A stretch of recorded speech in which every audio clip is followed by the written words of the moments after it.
আপনি নেককার সন্তান পেতে চান, আপনার নিজেকে নেককার হতে হবে, স্ত্রী নেককার হতে হবে, আর আল্লাহর কাছে দোয়া করার দরকার আছে না নাই? আল্লাহর কাছে দোয়া করতে হবে। এজন্য আল্লাহ তাআলা বলছেন, বান্দা যখন তুমি বিয়ে করবা, বিয়ে করার আগে আমি আল্লাহর কাছে দোয়া করো। কি দোয়া করবা? আল্লাহ তাআলা শিখিয়ে দিলেন, রব্বানা হাব লানা মিন আজওয়াজিনা ওয়া যুররিয়াতিনা কুররাতা আ'য়ুন ওয়াজআলনা লিল মুত্তাকিনা ইমামা। আওয়াজ করে বলুন আল্লাহু আকবার। আল্লাহ বললেন, বান্দা আমার কাছে বলো, রব্বানা, হে আমার রব, হাবলানা মিন আজওয়াজিনা, আমাকে এমন একটা স্ত্রী দাও, ওয়া যুররিয়াতিনা কুররাতা আয়ুন, এমন একজন স্ত্রী আর সন্তান দাও যে স্ত্রী আর সন্তানের দিকে তাকালে কলিজাটা ঠান্ডা হয়ে যায়, চোখগুলা শীতল হয়ে যায়। আওয়াজ করে বলুন আল্লাহু আকবার।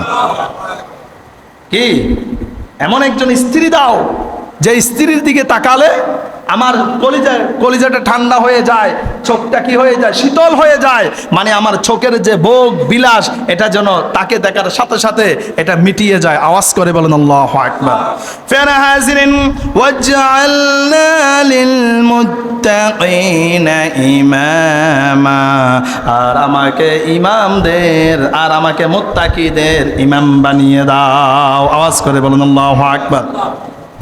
এখন আপনি যদি ওই ধরনের স্ত্রী চান, যে স্ত্রীর দিকে তাকালে কলিজা ঠান্ডা হয়ে যাবে, যে স্ত্রীর দিকে তাকালে চোখটা শীতল হয়ে যাবে, তাহলে আপনাকে ভালো করে বেছে নেওয়ার দরকার আছে না নাই? কথা বলেন, আছে না নাই? কিন্তু আমরা তো এখন এটা খুঁজি না। বিয়ে করতে গেলে আগে দেখি মাইয়ার বাপের টাকা কেমন আছে, কয়তলা বিল্ডিং আছে, টাকা কত আছে, মেয়ে যেতে হোক খাল্লি বাল্লি।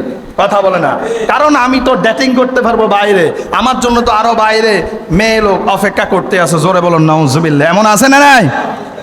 আছে না নাই? কথা বলে না। আর ওই ধরনের পরিবারগুলোর মধ্যে শান্তি নাই। ফেরা হাজিরিন, এর জন্য আমি একটা কথা প্রায় সময় বলি, বাপ ভালো তার ছেলে ভালো তাই, মা ভালো তার জি, গাই ভালো তার দুধ ভালো রে, দুধ ভালো যার ঘি। বাপ যদি ভালো হয় ছেলে ভালো হবে, মা যদি ভালো হয় মেয়ে ভালো হবে। জোরে বলুন ঠিক না বেঠে? এজন্য স্ত্রীটাকেও যখন বেছে নেবেন ওইভাবে বেছে নেওয়ার দরকার আছে না নাই? ফিয়াজা হাজিরিন, বিশ্বনবী সাল্লাল্লাহু আলাইহি ওয়াসাল্লাম বললেন, যখন তোমরা বিয়ে করবা, বিয়ে করার সময় মেয়ের চারটা জিনিস দেখবা। কয়টা জিনিস? কয়টা? চারটা জিনিস দেখবা। আর ওই চারটা জিনিসের মধ্যে সর্বশেষ যেটা 4 নাম্বার যেটা, সেটা হচ্ছেন রাসূল বলেন, ওয়ালিদিনিহা ফাযফার বিযাতিদ্দীনি তারিবাত ইয়াদাক। রাসূল বলেন, ও আমার সাহাবীরা, ও আমার উম্মতরা, যখন বিয়ে করবা, মেয়ে চয়েস করবা, মেয়েটাকে দেখবা ওয়ালিদিনিহা, দিনদারিতা আছে কিনা। যদি ধার্মিক হয়, দিনদারিতা হয়, এই দিনদারিতা মেয়েটাকে বিবাহ করো। যদি দিনদারিতা মেয়েকে বিবাহ তুমি না করো, তাহলে তুমি দুনিয়াতে অপমানিত হবে, লাঞ্ছিত হবে। জোরে বলুন ঠিক না বেঠিক?